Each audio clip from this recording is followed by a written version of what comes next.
ये स्टेशन काफी शांत हो गया। देर रात इतो को जेम्स फिर मिल गया।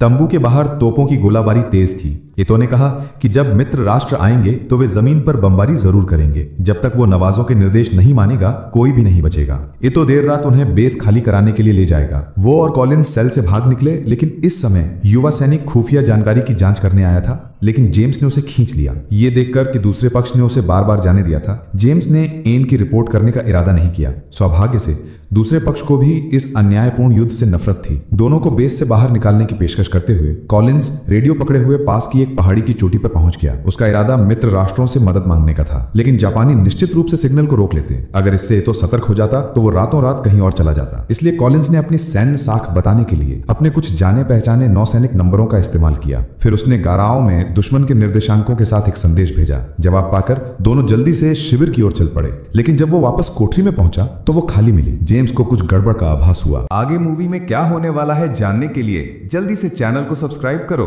और डिस्क्रिप्शन में दिए लिंक पर क्लिक करो। ये स्टेशन काफी शांत हो गया। देर रात इतो को जेम्स फिर मिल गया।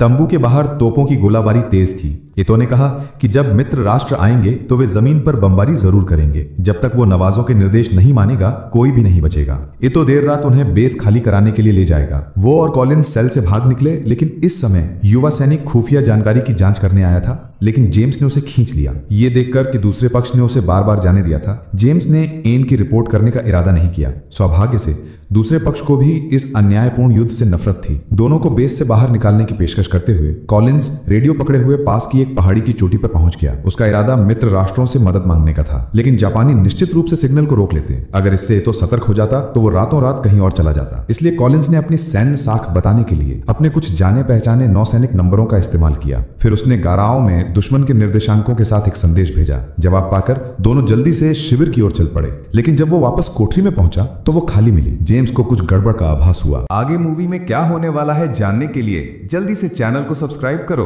और डिस्क्रिप्शन में दिए लिंक पर क्लिक करो।